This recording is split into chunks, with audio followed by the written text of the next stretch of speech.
እንዴት ሃይማኖት በዛ? መቼ ክደት ተጀመረ? ሃይማኖትስ መቼ ተጀመረ? ይሄ ነገር ዜናው በጣም ተሰማ። እጅግ በጣም ብዙ ሺህ ህዝብ ተሰበሰበ። ወደኛ ተመልከት አሉት። የምንሰጥህ ነገር የለም። የትኛውም የሕክምና ባለሙያ ሊሰራ የማይችለውን መስራት ይችላሉ ነው የሚለው። እኔ የሚረባህን ነገር የማስተምርህ በምትሄድበት መንገድ የምመራ አምላክህ እግዚአብሔር ነኝ። የሃይማኖት መገኛ ምንጩ የአብ ባህሪ ናት ይላል። ሰዎች ለምንድን ነው ሃይማኖት አያስፈልግም የሚለው ተንኮላቸው የቀደመቸው የሚለው መጽሐፍ ስለሚገልጥባቸው ሃይማኖት አያስፈልግም፣ ሃይማኖት አያድንም ይላሉ። አንድ ጊዜ ለቅዱሳን ፈጽማ የተሰጠች መልካሚቱ እወቁ የተባለችው ይቺ ሃይማኖት ኦርቶዶክሳዊ ተዋህዶ ነው።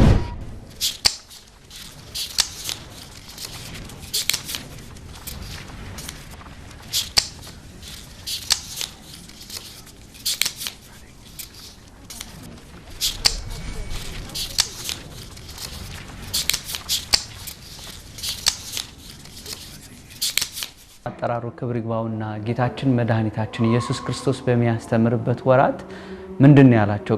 ከናንተ መካከል ቅዱስ ማን ነው አላቸው። ከዛ ዮሐንስም አባቶች ሲያስተምሩ እንደነው ይለው እኔ ነኝ አለ ጌታ ሆይ። ሌሎቹም ያው ድንግል ስለሆነ ብለው እሱን አሉ። ከዛ በሁለተኛው ዝም አላቸው ይላል። በሁለተኛውም ቀን ያው የተፈጠረው ስለሚታወቅ ጠራቸው። አሁንስ ከናንተ መካከል ቅዱስ ማን ነው አላቸው። ጌታ ሆይ ቅዱስማ አንተ ብቻ ነህ አሉት።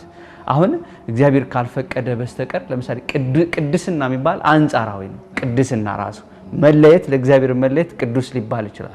ፍጹም ቅድስና ደግሞ ሲባል ያን አሁን እያብራራው ያለውን አሁን ሰዎች ቅዱሳንን መጥራት ፍጥረትን ከሚያመልኩ ተለይታችሁ ውጡ ይላሉ። አሁን ይሄ ሃይማኖትን የሚያስፋፍ ወይም ደግሞ ሃይማኖት እንደነሱ ሐሳብ ሃይማኖት ሳይሆን እንደነሱ ሐሳብ የቡድን ሐሳብ ማለት ነው። ልክ ይሄ በዘመናት ውስጥ የመጡት በቤተ ክርስቲያን ውስጥ ምዕራፍ 3 ላይ ምን መጣበት ይሆናልና እንዴት ተለይተው ከቤተ ክርስቲያን እንደወጡ እንዴት ሐሳባቸውን እንዳመለኩ የምናውቅበት ነው። ነገር ግን ቅዱሳንን መመልከት ሲባል እንዴት ፍጥረታዊ በክርስቶስ ላይ እንዴት ከክርስቶስ ውጪ ይላሉ። ግን ምን አለ አስቀድሞ በአብራራው ውስጥ በዛ በትንቢተ ኢሳይያስ ላይ ምዕራፍ 48 ቁጥር 17 ላይ ምን ይላል? እኔ የሚረባህን ነገር የማስተምርህ በምትሄድበት መንገድ የምመራ አምላክህ እግዚአብሔር ነኝ። አለቀ። ይህንን ቃል ነው ያብራራው። ከዛ ይመጣል ጌታችን መድኃኒታችን ኢየሱስ ክርስቶስ ቀድሞ ቃል የነበረ ከቅድስት ድንግል ማርያም ከተወለደ በኋላ ክርስቶስ የተባለው የሥጋዌ ስሙ ክርስቶስ የተዋህዶ አምላክ ወደኔ ተመልከቱ እናንተ ሸክማችሁ የከበዳችሁ ወደኔ ኑ አለ። ትናንትና ያናገረው አሁን መጣ። የሚታይ የሚዳስስ በቃሉ እየተናገረ በተአምራቱ ደግሞ እየፈወሰ የሚያስተምር እሱን ነው። ስለዚህ ከሱ በኋላ የሰጣቸውን ቅዱሳን ያው አሁን እያብራራው ባለው ነገር 9 ሰዓት ላይ ለጸሎት ሲሄዱ ሽባውን አግኝተው ወደኛ ተመልከት አሉት። የምንሰጥህ ነገር የለም፣ ነገር ግን ወደኛ ተመልከት። ምክንያቱም በክርስቶስ ያመኑ በቃሉ የጸኑ ክርስቶስን መስለው ክርስቶስ ባላቸው ቃል የሚያስተምሩ ስለሆነ ወደኛ ተመልከት አሉት። ሉክ አሁን እንግዲህ ከሐዋርያት እንበልጣለን የሚሉ ሰዎች ምን ያህል ቃሉን የክርስትናው መንገድ እንዴት እንደሚያጠፉት እንደሚያበላሹት። ሁለተኛ ይሄ መንገድ ስለ መንገደኞች ሲነሳው መንገድ ነው። ቅድም ስላብራራ ነው አለ። መንገድ በመብራት ውስጥ የተገለጠው አስቀድሞ ከነበሩት በመጽሐፍ ውስጥ ከሚጠቀሱት መራሄ ፍኖት ተብሎ የሚጠቀሰው የጦቢትን ታሪክ ስናነሳ አዛሪያ ተብሎ የተገለጠው ቅዱስ ሩፋኤልን እዚህ ጋር እናመጣዋለን። የሚመራው መንገድ ጦቢያ ባጣ ጊዜ ማን ወደዛ መንገድ ይወስደኛል? አሁን መንገድ ወደ ዘመዶቹ ያደርሰው ዘንድ ነው። ከዛ የእግዚአብሔር ታምር ይገለጥ ዘንድ ስራው መልካም ስለነበረ ጦቢት ልጁ ጦቢያን ይዞ ወደዛች ስፍራ ያደርሰው ዘንድ ማን መጣ? ቅዱስ ሩፋኤል በሰው ተመስሎ መጣ። መንገድ ስለሆነ ያ ጎዳና ነው የሚመራው። ስለዚህ ያቺ መንገድ የተባለችዋ ደግሞ በሃይማኖት የተገለጠችዋ መንገድ ደግሞ ይህች ናትና ስለዚህ ወደ ቅዱሳን መጀመሪያ ክርስቶስን ተመለከትን። ከዛ ቅዱሳንን መመልከት መጽሐፋዊ ክርስቶሳዊ ሐሳብ ነው። ከዚህ ግን የወጡ ሰዎች በብዙ ያደክሙናልና ምናልባት ይሄ ሐሳብ ላይ የሚብራራው በጣም ሰፊ ሆኖ ሌሎች ሳንነካቸው እንዳንሄድ። ታዲያ እንደዚህ ከሆነ እንዴት ሃይማኖት በዛ? መቼ ክደት ተጀመረ? ሃይማኖትስ መቼ ተጀመረ? አሁን ሰው ሲከተል ታዲያ ምንድነው ሃይማኖት የሚባለው? እንዴት ለይተን ማወቅ እንችላለን ይላሉ። ብዙዎች ሰው መጀመሪያ ሲፈጠር እንዲነበረ ይላሉ። ቀጥሎ የተነሱ ሰዎች ሃይማኖት አያስፈልግም በክርስቶስ ካመንን በቂ ነው ይላሉ። ክርስቶስ ማመን እንዴት ነው የሚገለጠው? ክርስቶስ እኮ አርዮስ የገለጠው ክርስቶስ አለ። መቅዶኒዮስ ደግሞ አሳስቶ የገለጠው መንፈስ ቅዱስ አለ። ንስጥሮስ ደግሞ የገለጠው ክርስቶስ አለ። ክርስቶስ ብቻ የሚሉ አስተምሮች ብቻ እንደማያድኑ መጽሐፉ መልስ እየሰጠ ይሄዳልና ወደ ምዕራፍ 3 ብትንደረደሩ በጣም ጥሩ። አዩ ግን ባላልፎ ደስ የሚለኝ እዚህ በቅዱሳን መመልከት ላይ በጣም ወሳኝ ስለሆነ ምናልባት እቺ መጽሐፍ እንደልብ ባትገኝ እንኳን ሰው ልብ እንዲል ከማሰብ አንፃር እቺ አንድ ነጥብ ላንሳ ብዬ ነው። አንስተህልኛል ወንድሜ። ለምን ቅዱሳን እንመለከታለን በሚለው ላይ ትንሽ ነጥብ ለመጨመር ነው። ቅዱሳን የምንላቸው ከቅድስት ድንግል ማርያም ነው የሚጀምረው። ቅዱሳን መላእክት፣ ቅዱሳን ጻድቃን፣ ሰማዕታት የምንላቸው ናቸው። ድል የነሱ የሽሮ አጀንዳ የሌለባቸው ማለት ነው። ቅዱሳን የምንላቸው እነሱ ነው። የልብሳቸው፣ የጌጣቸው፣ ቤታቸው የስጋዊ ነገር ሀሳብ የሌለባቸው ይሄን ድል ያደረጉ ቅዱሳን የምንላቸው እነዚህ ናቸው። ያሸነፉ ክርስቶስን የመሰሉ እኔ ቅዱስ እንደሆንኩ እናንተም ቅዱሳን ሁኑ ብሎ እግዚአብሔር እንደተናገረው በሕይወታቸው በሁሉ ነገራቸው እግዚአብሔርን በመመልከት እሱን የመሰሉ ከብርሃን የተገኙ ብርሃናውያን፣ ከብርሃን ጋር የተገናኙ ብርሃናውያን፣ ከእሳት ጋር የተገናኙ እሳታውያን፣ ከመለኮት ጋር የተገናኙ የመለኮት ማዕበል በሕይወታቸው ያለባቸው እነዚያ ቅዱሳን የምንላቸው እነዚያ ናቸው። ቅድም እንደዘረዘር ናቸው። ቅድም ወደኛ ተመልከት የሚለው ነው ሐዋርያት ሥራ ምዕራፍ 3 እና ሐዋርያት ሥራ ምዕራፍ 4 ላይ ያለው መጽሐፍ ቆንጆ አድርጎ አብራርቷል። ግን ማንሳት በእውነት እጅግ በጣም አስፈላጊ ነው። ማነሳበት ምክንያት ለምን መሰለህ? መዳን በሌላ በማንም የለም። እንድንበት ዘንድ ከሰማይ የሰጠን አንድ ነው፣ እርሱም ክርስቶስ ነው፣ ክርስቶስ ኢየሱስ ነው የሚለውን ብዙዎች መንገደኞች መንገድ ላይ ያሉት አስፋልት ላይ የሚጓዙ ሰዎች ይጠቅሷታልና ልብ ብለው ቢመለከቱ ወደዚህ ነው የሚመጣው። ተመልከታው ሐዋርያት ሥራ ምዕራፍ ታሪኩም ጀምሮ ምዕራፍ 3 ላይ ነው። ምዕራፍ 3 ላይ ጴጥሮስና ዮሐንስ በ9 ሰዓት ወደ ቤተ መቅደስ ይሄዳሉ ለጸሎት። ሁሌ መጸለይ ስለሚገባ ወደ ቤተ ክርስቲያን ሁሌ መገስገስ ስለሚገባ በየጊዜው መሄድ ስለሚገባ በ9 ሰዓት ይሄዱ ነው ያሉት። ሲሄዱ ከቤተ መቅደስ ውጪ ደጅ ላይ ተቀምጦ ሲለምን የነበረ አንድ ሰው ነበረ። ሽባ የሆነ ሰውነቱ የታሰረ መራመድ የማይችለው አዩ ስንት ዓመት እንደሆነ ታውቃለህ? 40 ዓመት 40 ዓመት ሙሉ ቤተሰቦቹ አምጥተው ይጠላሉ። ድቃቂ ሳንቲም እየለቀመ የዕለት ጉርሱን እየፈለገ እየለመነ የሚኖር ሰው ነው። ይህን ሰው ነው ያገኙት ጴጥሮስና ዮሐንስ። ከዚያ ከፊት ለፊቱ ጴጥሮስና ዮሐንስ ቆመው ገንዘብ ብርና ወርቅ የሚሰጡ መስሎት ይለምናል። የልቡን አውቆ አዎ ቅዱስ ጴጥሮስ ምን አለው? ወደኛ ተመልከታል። መቼም ሰው ቀና ብሎ ሲመለከት የሚለምን ሰው ዳቦ ነው የሚፈልግ፣ ድቃቂ ሳንቲም ነው የሚፈልግ። ብርና ወርቅ የለንም አልያዝንም ማለት ምን ታደርጉልኛላችሁ ሊል ይችላል በልቡ። ግን ወዲያውኑ ቅዱስ ጴጥሮስ ምን አለው? ወደኛ ተመልከት ካለ በኋላ በቀኝ እጁ ብርና ወርቅ አልሰጥም ብሎ በቀኝ እጁ ያዘውና በምን እጁ ነው ያልኩ? በቀኝ እጁ ያዘውና በናዝሬቱ በኢየሱስ ክርስቶስ ስም ተነሳ አለው። አዩ 40 ዓመት ታስሮ የኖረን ሰው የትኛው ጠበብት ነው በእጁ ይዞ በደቂቃ ውስጥ ሙሉ ሰውነትን ሊያቀና የሚችል? ይሄ ነገር ዜናው በጣም ተሰማ። እጅግ በጣም ብዙ ሺህ ሕዝብ ተሰበሰበ። ጴጥሮስና ዮሐንስን ይህን ሁሉ ሕዝብ አስተማሩ። ጸሐፍት ፈሪሳውያን በዚህ ነገር ተናደዱ። እየመሸ ነው፣ እነዚህን ወህኒ ቤት አሳደሯቸው። ምዕራፍ 4 እንዴት አደረጋችሁ አሉ። ምን ብሎ ይመለስ? እናንተ በምትንቁት በናዝሬቱ ማለት ከናዝሬት ደግ ሰው እንዴት ይገኛል ብለው የሚያስቡ የቀራጩ ልጅ አይደለም እንዴ አናውቀውም እንዴ የሚሉት የሚንቁት እናንተ በናቃችሁት በናዝሬቱ በኢየሱስ ክርስቶስ ስም ተነሳና ተመላለስ አልነው። አንዳንዶቹ ሊያመልኩ ፈልገው ነበርና ጴጥሮስን እኛ የእርሱ አገልጋዮቹ ነን የምናመልከው መድኃኔዓለም ኢየሱስ ክርስቶስን ነው ብለው ነው የሚያስረዱት ማለት ነው። መዳን በሌላ በማንም የለም ማለት ሐሳቡ ራሱ ከቅዱሱ እግዚአብሔር ጋር ከመድኃኔዓለም ጋር ጥብቅ ግንኙነት ያላቸው ሰዎች የትኛውም የሕክምና ባለሙያ ሊሰራ የማይችለውን መስራት ይችላሉ ነው የሚለው። ወደኛ ተመልክቱ እና ታዲያ ለምን ቅዱስ ጴጥሮስ አልመለከትም? በእጁ ይዞ ህመምን የሚፈውስ ነው። ምን በእጁ ብቻ? በጥላው የሐዋርያ ሥራ ምዕራፍ 5 ተመልከት። በጥላው የሚፈውስ ነው። ለምን አልመለከተው? እንዴ ቅዱስ ጳውሎስን ለምን አልመለከተው? በጨርቆ የሚፈውስ ነው። ምዕራፍ 19 እንጂ ራሱ ጳውሎስ እኮ እኔ ክርስቶስን እንደመመስል እናንተ ደግሞ እኔን መስሉ። ታዲያስ ቅድም ያልነው ከእሳት የተገናኙ እሳታውያን ናቸው። ከብርሃን የተገናኙ ብርሃናውያን ናቸው። ከመድኃኒት ጋር የተገናኙ መድኃኒቶች ናቸው። እንዴት አልመለከትም? ወንድም ይሱ ያስፈልገኛል።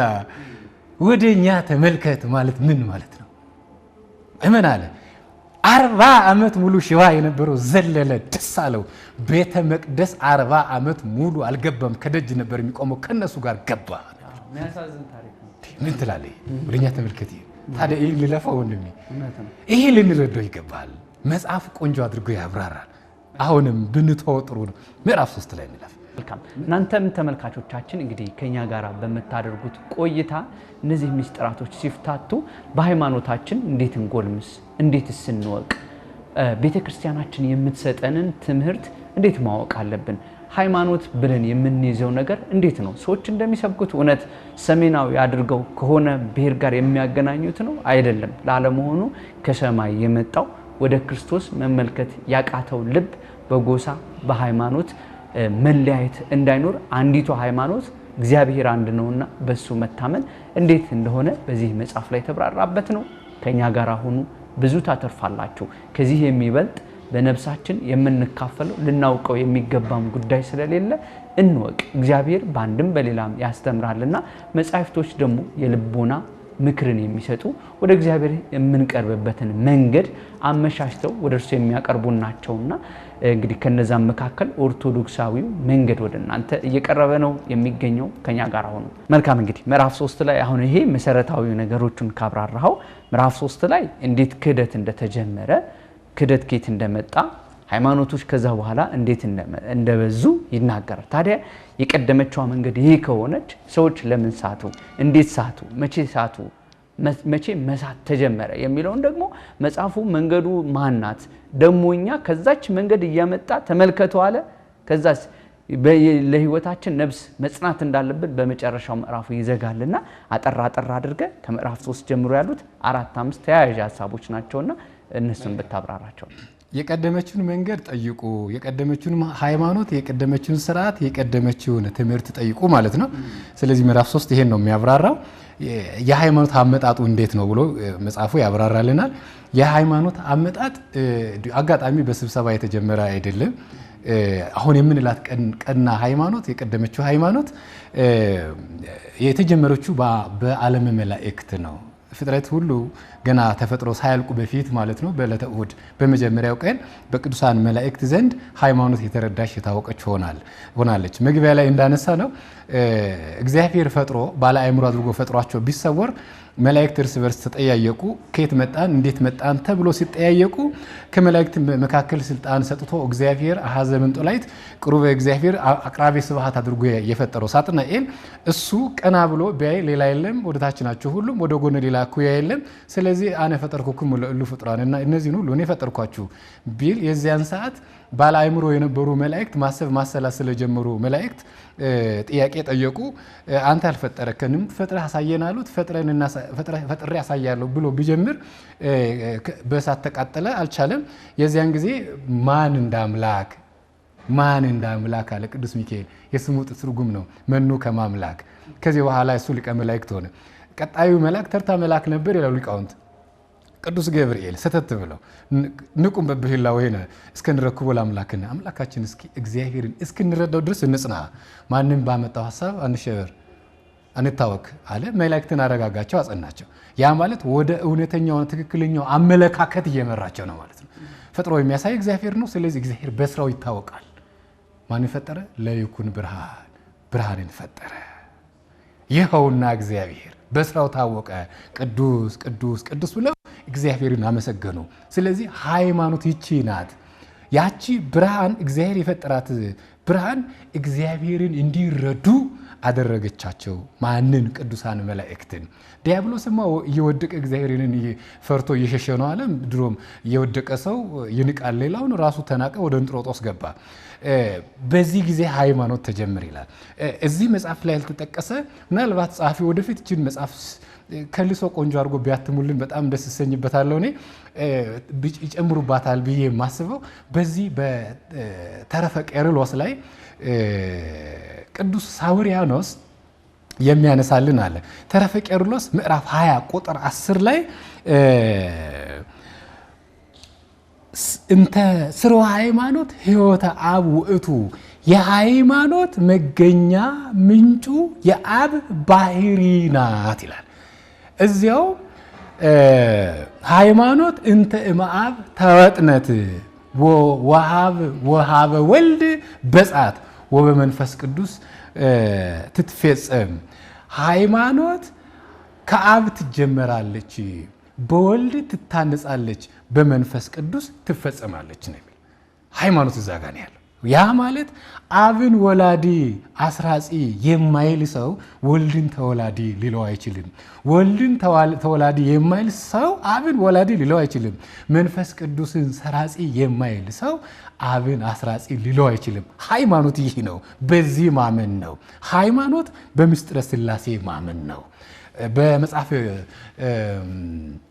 አክሲማሮስን እግዚአብሔር በዚህን ሰዓት መንፈስ ቅዱስ በአንድ ክንፉ መላእክትን በአንድ ክንፉ በአብና በወልድ ረቦታዬ ከዚህ በኋላ መላእክት እግዚአብሔርን ቅዱስ ቅዱስ ቅዱስ ብለው ማመስገን ጀመሩ በእግዚአብሔር አምልኮት ጸኑ ሃይማኖት በዚህ ተጀመረ ይሄ አምልኮት ነው ወደ ሰው ልጅ የወረደው ወደ ዓለመ ሰብ ማለት ነው ይሄን ሃይማኖት ለአዳም ያስተማሩት ቅዱሳን መላእክት ናቸው እነዚህ ላይ ያሉትን እነሱ ያንቡቡትና ይጨምሩበት እንዴት ሰፋው ለብሎኝ ሃይማኖት እንዴት ነው የሰፋው ሲባል ቅድም እንዳነሳ ነው በዲያብሎስ አንደኛው በሳጥናኤል አሁን አጋንንት ሰይጣን ምንላቸው የሱን ሐሳብ የሱ ፈረስ የሚሆኑት ይሄን ነው የሚያስኬዱት ማለት ነው ክህደትን ማለት ነው ከእግዚአብሔር መለየትን ከሥላሴ ማመን መውጣትን ከክርስቶስ አንድነት መለየትን በኋላ በሐዲስ ኪዳን ደግሞ እቺ ሪቲት ሃይማኖት ኦርቶዶክስ ተዋህዶ የምንላት በመላእክት ዘንድ የታወቀችው እውነተኛው ብርሃን ክርስቶስ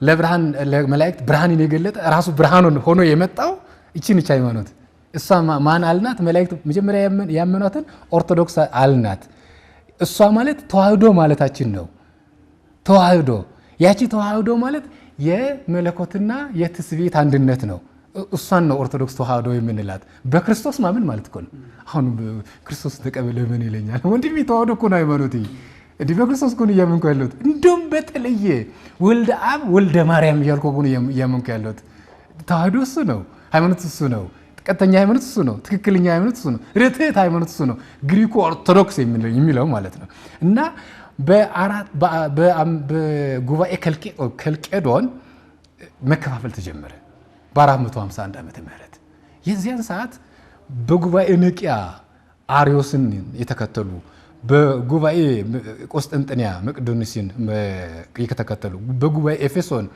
ንስጥሮስን የተከተሉ ከትክክለኛው ሃይማኖት አስተምህሮ የወጡ እነዚያ ሰዎች ብዙ ነን ብሎ ቁጥራቸውን 600 አድርገው ተሰበሰቡ በብዛት ነው ብለው ማለት ነው አሁን አንዳንዶቹ እኛ ብዙ ስለሆነን ትክክለኛነት በብዛት አይደለም ብዙ የሚያስባሉ እንደዛ ብለው በአፎሚያ ቤተክርስቲያን ተሰበሰቡ ከዚያ በኋላ የነ ቅዱስ አትናቴዎስን የነ ቅዱስ ጎርጎርዮስ ዘንዝናንዙ ዘኑሲስን የመሰሉ የነ ቅዱስ ቄርሎስን አስተምህሮ የተከተሉትን አውግዘናል አሉ ጉባኤ ከልቄዶን ይባላል በጉባኤያት መጠሪያ የውሾች ጉባኤ ማለት ነው ከዚህ በኋላ ከኦርቶዶክሳዊት አስተምህሮ የወጡ ሊዮንን ተከትሎ ሌሎች ወጡ አሁን ያቺ ርትዕት ሃይማኖት ያልናት ወጡ ማለት ነው ራሳቸውን አፈንግጠው ተለዩ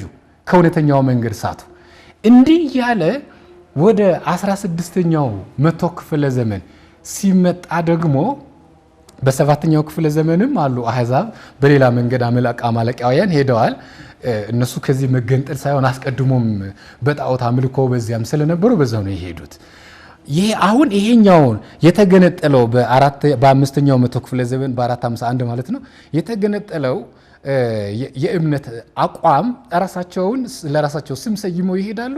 በ16ኛው መቶ ክፍለ ዘመን ደግሞ ማርቲን ሉተር ከዚህ ያወጣ ይሄን መጽሐፉ ያብራራልናል፣ ጥሩ አድርጎ ያብራራልናል። ይሄን በበለጠ ደግሞ ከሌሎች መጽሐፍትም መድሎተ ጽድቅ ቆንጆ አድርጎ እንዲህ ጉዳዩን አብራርቶታል። አንባቢዎች መመልከት ይችላሉ። እዚያ ላይ ማርቲን ሉተር ተለይቷቸው ወጣ። ሲወጣ የራሱን የእምነት አመለካከት ነው ይዞ የሄደው። ያ አመለካከት ገና 50 ዓመት ሳይሞላ ነው እነ ካልቪንና ዝዊንግሊ ከራሱ ከማርቲን ሉተር ጋር የተለያዩት። ከዚያ በኋላ እንደ አሸን እየፈላ ነው ሄደው።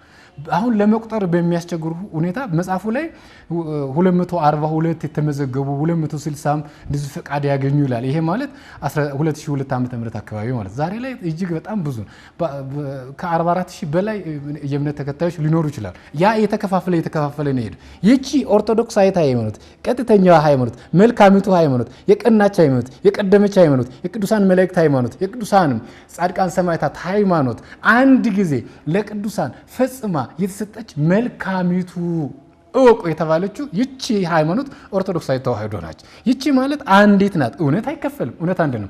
ኤፌሶን 4 ላይ አንድ ሃይማኖት፣ አንድ ጌታ፣ አንዲት ጥምቀት፣ ጎርጎርዮስ ደግሞ አንዲት ድንግል። እነዚህ የማይከፈሉ የሚቆጠሩ ናቸው። አንድ ብቻ አንድ ማለት ለቁጥር ብቻ አይደለም፣ የተለዩ ልዩ ቅዱስ የሆኑ ማለት ነው። በዚህ እቺ መልካም ናት። ይቺ መልካም የተባለችው በይሁዳ መልእክቱ ምዕራፍ 1 ነች። ቁጥር 3 ላይ ለቅዱሳን አንድ ጊዜ የተሰጠ ሃይማኖት ነው። የተሰጠ ሃይማኖት ለቅዱሳን ለማንም አይደለም። ቅዱሳን ሊያገኙ የሚችሉት ከቅዱሱ እግዚአብሔር ጋር ግንኙነት ስላላቸው ለነሱ በተሰጠች ሃይማኖት ምን እንድትሆኑ ነው? እንድትጋደሉ። ፈጽማ ፍጽምት ናት፣ ጉድለት እንከን የሌለባት። ጎድላለች እንጨምር፣ ተርፋለች እንቀንስ የማትባል ፍጽምት ናት፣ የተሟላች። ምክንያቱም ሰጪው የታወቀችው የተረዳችው ከእግዚአብሔር ነው። ሃይማኖት እግዚአብሔር ራሱን የገለጠው መግለጥ ስለሆነ የእግዚአብሔር መገለጥ ስለሆነ የምትጨምረው ነገር የለም። ባይሆን የበለጠ ለመረዳት በአይነ ህሊና ትጓዛለህ እንጂ ሌላ አዲስ አትሰራም፣ አታቋቁምም፣ አትፈጥርም። ያ ከሆነማ የራስ ሀሳብ ነው፣ አመለካከት ነው፣ ምልከታ ነው፣ ሃይማኖት አይደለም። ሃይማኖትማ ከእግዚአብሔር ጋር መገናኘት ነው። እሱ ከስጋዊ ዓለም ወደ መንፈሳዊ ዓለም መጓዝ ነው። ከስጋ ይልቅ በመንፈሳዊ ጉዞ መሄድ ነው። በእግረ ስጋ ሳይሆን በአይነ ስጋ፣ በእግረ ልቡና፣ በአይነ ስጋ ሳይሆን በህሊና አይን መጓዝ ነው። የላይኛውን መመልከት፣ እግዚአብሔርን መረዳት ሃይማኖት እሱ ነው። ስለዚህ መልካሙ መንገድ ይሄ ነው። በዚህ ላይ ሂዱ። ምን በሉ? ሂዱ። በዚህ ላይ ሂዱ፣ ለነፍሳችሁም እረፍትን ታገኛላችሁ። በቃ ዓላማው ለነፍስ እረፍትን ማግኘት ነው። ነፍስ እረፍትን ትፈልጋለች። እረፍት የምታገኘው በገንዘብ አይደለም፣ በስልጣን አይደለም፣ በዘመድ አይደለም፣ በወገን አይደለም፣ በብሔር አይደለም፣ በቀለም አይደለም፣ በጾታ አይደለም፣ ከእግዚአብሔር ጋር በመሆን ነው። በሰማያውያን በብርሃንከ ንርአይ ብርሃነ ወበጽድቅከ ንርአይ ገጸከ። እግዚአብሔር ሆይ አንተ ብርሃን ሁነን፣ በአንተ ብርሃንነት አንተን እናያለን፣ ከአንተ ጋር እንኖራለን። በዚህ ጊዜ በእኛ ዘንድ ጨለማ አይኖርም፣ አንሄድባትም አያሉ ይላል። መጨረሻ ላይ ደግሞ መጽሐፉ ኤርምያስ ትንቢቱ ላይ መጨረሻ ላይ እነርሱ ግን አንሄድባትም አሉ፣ ተጎዱ፣ ከእግዚአብሔር ተለዩ፣ ከመንግስቱ ጎደሉ፣ ከእግዚአብሔር ተናቁ፣ የግብር አባታቸውን ዲያብሎስን መሰሉ። ዕጣ ፈንታው በሲኦል መውደቅ ነው፣ በገሃነመ እሳት መጣል ነው። እግዚአብሔር ከዚህ በእውነት ይታደገን፣ ይሰውረን። መምጣት፣ መመለስ፣ መረዳት፣ መመርመር፣ ማወቅ፣ አውቆ ተረቶ መጓዝ ይገባል እንጂ የመጣለትን ሰው የመጽሐፍ ቅዱስን አንዱን ንባብ ገንጠል አድርጎ ቢሄድ ሳተ። እሱ አይደለም። ይህን መጽሐፍ ብላ ይላል፣ ዳቦ ልታደርገው ነው አይደለም። ምን ይፈልጋል? ሊቃውንትን ይፈልጋል፣ መምህራንን ይፈልጋል፣ ሌሎች ታማኝ የሆኑ ምንጮችን አንብቦ ማወቅ መረዳት ይፈልጋል። አይ መጽሐፍ ቅዱስ ብቻ በቂ ነው የሚሉ ሰዎች አይደለም። መጽሐፍ ቅዱስ ብቻ በቂ ነው ካልክማ ወዳጄ የትም አትንቀሳቀስም። መጽሐፍ ቅዱስማ እንደ አርዕስተ ዜና ነው፣ ዝርዝር ይፈልጋል። መጽሐፍ ቅዱስማ እንደ ማውጫ ነው፣ ዝርዝር ትንተና ይፈልጋል። መጽሐፍ ቅዱስማ ጥሬ ነው፣ ማብሰል ይፈልጋል። መጽሐፍ ቅዱስማ ድፍን ነው፣ መግለጥ ይፈልጋል፣ ገላጭ ይፈልጋል። ባኮስ እንዳለው ነው ሐዋርያ ሥራ ምዕራፍ 8 የምታነበውን ታስተውላለህ ሲባል ያለ መምህር እንዴት ይረዳኛል፣ እንዴት ይገባኛል? መጽሐፍን ልናውቅ የምንችለው በቤተ ክርስቲያን አይን ስንመለከት፣ መጽሐፍን ልናውቅ የምንችለው ከሊቃውንት ጋር ስንሆን፣ መጽሐፍትን ልንረዳው የምንችለው እንዲህ ያሉ መምህራን በጥንቃቄ ምንጭ ጠቅሰው በአግባቡ ያብራሩትን መጽሐፍ የተፈተኑትን መጽሐፍትን ስንመለከት ነው። የዚያን ጊዜ ምን እንሆናለን? ለነፍሳችን እረፍትን እናገኛለን። በቀናው መንገድ ነው የምንጓዘው፣ በቀናው ስርዓት ነው የምንጓዘው፣ በቀናው ስነ ምግባር ነው የምንኖረው። ስለዚህ እረፍት እንዳናገኝ ምን ይከለክለናል? ከእግዚአብሔር ጋር እንዳንኖር ምን ይከለክለናል? ምንም። ስለዚህ ሰው መጽሐፍትን ሊረዳ የሚገባው አሁን እንዳነሳ ነው ከመምህራን ጋር ሆኖ ይረዳል። ኦርቶዶክሳዊ ይህን ስላወቀ ነው ለሊቃውንት አባቶቻችን ስፍራ የምንሰጠው። እንዲያስተምሩን፣ እንዲመክሩን፣ እንዲነግሩን የመጽሐፍት ምስጢሩን እንዲነግሩን የምንፈልገው ለዚያ ነው። ሰንበት ትምህርት ቤት የምንማር፣ በተለያዩ ማህበራት የምንማር፣ በማናቸውም አውደ ምህረት ቁጭ ብለን የምንማር ከመምህራን በአግባቡ ልንሰማ፣ መጽሐፍትን በአግባቡ ልንመለከት ይገባል። ማለት ያን ካላወቅን እንጎዳለን። እግዚአብሔርን ሳናውቅ እንዲሁ በልማድ መንቀሳቀስ የለብንም። ኦርቶዶክሳውያን ጋር አንዳንድ ክፍተት የሚኖረው አልፎ የአባቶች የሃይማኖት ልክ ነው። የአባቶች የሃይማኖት የምንለው ግን የወላጅ አባትን ብቻ ለማለት አይደለም። አባቶች የምንላቸው የሃይማኖት አባትን ነው። የሃይማኖት አባትን ሃይማኖትን ጠንቅቀው የተረዱትን፣ መጻሕፍትን ስልታቸውን ብልታቸው የተረዱትን እነሱን የአባቶች ሃይማኖት የሚለው እሱ ነው። ያን እኔ ሳውቅ ነዋ። ካላወቅኩስ እንዲሁ በልማድ የሚሄድ ከሆነ ዝም ብዬ ደጋፊ መሆን እሱ ደግሞ ይጎዳል። ጠላት አላ እንደሚያገሳ አንበሳ በዙሪያ ያገሳል። የዛን ጊዜ ተጠልፈህ እንዳትወድቅ፣ ሞኝ እንዳትሆን፣ እንዳትስት፣ ስጋዊ ነገር እንዳይጥልህ። ስለዚህ መምህራን ሊቃውንትን መስማት፣ ሃይማኖትን ማወቅ ያስፈልጋል። ከሃይማኖት ውጭ ያላችሁ እባካችሁ የነፍሱ ጉዳይ ነው። ከ70 ከ80 ዓመት በኋላ የምንኖረው ጉዳይ ነው። ጥንቃቄ ይፈልጋል። እንዲሁ ያሰብነውን ብቻ ይዘን እንጓዝ። እንመርምር፣ እንጠይቅ፣ እንወቅ። ይሄ በድምፅ ብልጫ በህዝብ ቁጥር ብዛት አይደለም። በምን ሲባል በእውነተኛነት፣ በመልካምነት፣ በቀናነት ከእግዚአብሔር የተሰጠ በመሆን ለቅዱሳን የተሰጠ በመሆኑ ልዩ ስለሆነ በክርስቶስ ኢየሱስ ማመን፣ እሱም ተዋህዶ ሃይማኖት፣ እሱም የቀና ሃይማኖት፣ እሱም ኦርቶዶክስ ተዋህዶ ነው። የወጣችሁ ባካችሁ ልብ በሉ። ያላስተዋላችሁ ያላነበባችሁ ልብ ብላችሁ አስተውሉ፣ አንብቡ። አእምሯችሁን ለቁም ነገር ተጠቀሙበት። በሌላ ነገር ከምናጭቀው በመንፈሳዊ ነገር አእምሯችን ብናስይዘው መልካም ነው። የላይኛውን ማሰብ ይጠቅማል። መጻሕፍትን ስልታቸውን አውቆ ማስተማር ይገባል። መምህራን መጻሕፍትን እንዲህ ባለ መልክ ተመልክተን ለምእመናን ብናስተምር፣ ከሃይማኖት ውጭ ላሉትን ብናስተምር እጅግ በጣም እናተርፋለን፣ እናድናለን። ስለ እግዚአብሔር ማን ነግሯቸው ይላል ሮሜ 8:10-14 ላይ። ያልሰሙት እንዴት ይሰማሉ? ያለ ሰባኪስ እንዴት ይሰማሉ? ይናገራል። እግዚአብሔር እንዴት ያውቁታል? መልካሙን የምስራች የሚያወሩ እግሮቻቸው እንደምን ያማሩ ናቸው። መልካም የምስራች ማለት ክርስቶስ ሰው ሆኖ የመጣበት ነው። ሰው ሆኖ የመጣበት እሱ ማለት ደግሞ እኛ የምናምነው ተዋህዶ ነው። ወልድ ዋሕድ ኢየሱስ ክርስቶስ በተዋህዶ ከበረ ብለን የምናምነው ነው። ይህን መምህራን ሊያስተምሩ ይገባል። መምህራን ሊማሩ ይገባል። ወጣቶች ሊረዱ ይገባል። አውቀው ደግሞ ላላወቁ ላልተረዱ ሊያስረዱ ይገባል።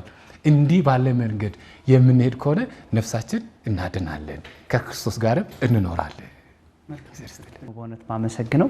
ያው መጽሐፉ እጅግ በጣም ጠቃሚ ዝርዝር ያሉ ሀሳቦች አሉ እኛ ያላብራራናቸው አሉ። ለምሳሌ መጥቀስ ያው በስፋት ስላብራራው ነው። ያው መጀመሪያ ላይ ከክርስቶስ የተሰጠች ከእግዚአብሔር የተሰጠች በክርስቶስ የተሰበከች ናት። የመጀመሪያው ሃይማኖት ከመላእክት መጣ። ከዛ እግዚአብሔር በሰዎች ልቦና አኖረው። በሰዎች ልቦና እግዚአብሔር ማመን አኖረ። ይሄ ከአዳም እስከ ሙሴ ድረስ ያለውን ያመጣል። ታዲያ በዚህ መኖር ውስጥ ደግሞ ሲሰናከለው ምን አደረገ? ሕግን ጽፎ ሰጠ። ሕግን ጽፎ ሲሰጥ ደግሞ ከሙሴ ጀምሮ እስከ ልደተ ክርስቶስ ድረስ ያለው ኦሪት ይባላል። ኦሪት ደግሞ በጽፎ የተሰጠ ከክርስቶስ መጨረሻ ላይ የጸናቿን ሃይማኖት እስክትገለጥ ድረስ ደግሞ በጽሁፍ ትእዛዝ ተሰጠ። ጌታችን መድኃኒታችን ኢየሱስ ክርስቶስ መጥቶ ደግሞ ሃይማኖትን ከሰበከ በኋላ ለመጀመሪያ ጊዜ ክርስቲያኖች የተባሉት በአንጾኪያ ክርስቲያኖች ተባለ። በመላእክት የነበረች በልቦና የነበረች በጽሁፍ የነበረች ክርስቶስ መጥቶ የሰበካት ያቺ ሃይማኖት በትእዛዝ ደግሞ ተሰጠች። ጌታችን መድኃኒታችን ኢየሱስ ክርስቶስ እየተከተሉት ሲሄዱ ደቀ መዛሙርቶቹ ይባላሉ። ያመኑት ክርስቶሳውያን ሲባሉ ክርስቲያን ተባሉ። ከዛች ከመላእክት ጀመረች። እግዚአብሔር በፍጥረቱ የገለጣት ይህቺ ኦርቶዶክሳዊት ሃይማኖት ሰዎች እንዴት ሲነቅፉ ሲሳሳቱ የመጀመሪያው የሳቱ አሪዮስ መጣ። ከዛ አባቶቻችን በኒቄያ አወገዙ። ከዛ በኋላ ሌላው ጉባኤ ላይ መቅዶኒዮስን አወገዙ። ንስጥሮስ ሲክድ ደግሞ ተዋህዱ አሉ። ክርስቶስ ሁለት ባህሪ የሚሉትን ደግሞ አወገዙ። ከዛ በኋላ ኬልቄዶን እግዚአብሔር ማለት እግዚአብሔርን መንግስት የምትለያይ ሐሳብ መለካውያን ብለን የምናስባቸው መርቅያንና በርክሊያ የመጡ ሰዎች ንጉሳዊ ሐሳብ ከሊዮን ጋር በመሆን አመጡ። ቤተክርስቲያን በዛ ጸናች። ከቤተክርስቲያን ደግሞ ወጡ። በነገራችን ላይ ቅድም የጠቀሰው 242 የሚለው አምደ ሃይማኖት የጻፉትን የመምህራችን የብርሃኑ ጎበና በዛን ጊዜ የተጻፈውን ዋቢ አድርጎ ሲገልጽ ነው። የዛን የተጻፈው 1985 ነው የተጻፈው። ይሄም ጥናት የተጠናው ይልና እስከ 1991 ባሉት አመታቶች ናቸው ይላል። የዛን ሰዓት ነው 242 የሚለው። አሁን እንግዲህ ከዛን ጊዜ ጀምሮ ይሄ መጽሐፍ እንኳን ከተጻፈ አሁን ላይ ሆነን ስንመለከተው 16 አመታት ሞልቶታል። አሁን ከ16 አመት በኋላ ስንት ሺህ ሰዎች መጡ ሲባል አሁን ሰዎች ይመጡና 16ኛው መቶ ክፍለ ዘመን ሉተር ይመጣል። 10 አመት ሳይቆይ ነው ባይዘው እነ ካልቪኒስት ጥያቄያቸውን አንስተው የተለያዩት። ከዛ በኋላ ዲኖሚኔሽንስ አሁን መቶ ላይ በኢትዮጵያ እንኳን የሚታወቁት በሌሎች 10 20 ሊሆኑ ይችላሉ፣ ግን መቶ ዲኖሚኔሽንስ ተብለው ይጠራሉ። ይሄ ሁሉ ለምን ሆነ? በክህደት መጣ። ዲያብሎስ ይሄንን አስፋፋ። ስለዚህ ትናንት የነበረችው ዛሬም ያለችው የቀደመችዋ ስለሚል ሰዎች ለምንድነው ሃይማኖት አያስፈልግም የሚለው ተንኮላቸው የቀደመችው የሚለው መጽሐፍ ስለሚገልጥባቸው ሃይማኖት አያስፈልግም፣ ሃይማኖት አያድንም ይላሉ። ከሐሳባቸው ይነሳሉ። መሸፈን የፈለጉት ምንድነው? የቀደመችዋ ስለሚልባቸው መጽሐፍ ስለሚገልጥባቸው ሃይማኖት አያስፈልግም ይላሉ። ክርስቶስ ምን አለ? ሞትን ድል አድርጎ ትንሳኤውን ከሰበከ በኋላ በማቴዎስ ወንጌል እንግዲህ አሕዛብን በአብ በወልድ በመንፈስ ቅዱስ ስም እያጠመቃችሁ ያዘዝኳችሁን ሁሉ እያስተማራችሁ ደቀ መዛሙርቴ አድርጓቸው። ሃይማኖት በመወለድ በጥምቀት የሚገኝ መሆኑ ደግሞ ክርስቶስ አጸናው። ስለዚህ ሃይማኖት አያስፈልግም የሚለው ሐሳብ እንዲያመጡ ይሄን ሲሉ ከምንድነው? ከእግዚአብሔር ሐሳብ፣ ከክርስቶስ ትእዛዝ፣ ከሐዋርያት ከነቢያቱ ትምህርት መውጣት ነው። ስለዚህ ይሄን ስለሚገልጥባቸው ሰዎች እንዲህ ያሉ ያታልሉናል እንጂ መጻሕፍት የመሰከሩ አባቶቻችን ያብራሩት እንዲህ ይመጣልና ጸንተን ለነፍሳችን እረፍት እናገኝ። ጥሩ አብራርተዋል።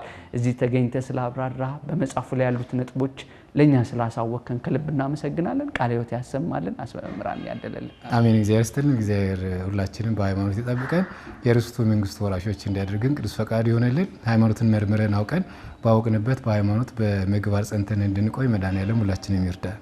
አሜን። ክቡራን ተመልካቾቻችን ስትከታተሉት የነበረው የአውደ መጽሐፍት ዝግጅታችን እንደሰማችሁት በሁለቱ ክፍል ተጠናቋል ማለት ነው። ኦርቶዶክሳዊው መንገድ ይሰኛል ወደ እናንተ ሲቀርብ የነበረው። ሃይማኖት የምንከተለው በምን አይነት መንገድ ነው? አስቀድሞ ለቅዱሳን የተሰጠ በቅዱሳን ሐዋርያት የተብራራው ክርስቶስ በትእዛዝም በትምህርትም በሕይወትም በተግባርም የገለጠው እርሱን እንድንከተል ቅዱሳን ሐዋርያት ደግሞ ያዘዛቸውን ተቀብለው ያስተማሩትን የሆኑትን የተቀበሉትን እንድንከተል እንግዲህ አባቶቻችን ያስተማሩትን በመጽሐፍት የተገለጠው ቃል ወደ እናንተ ስናቀርብ ነበረ። ሳምንት በሌላ መጽሐፍ እንገናኛለን። ስላደመጣችሁን ከልብ እናመሰግናለን። ቸር ቆዩልን።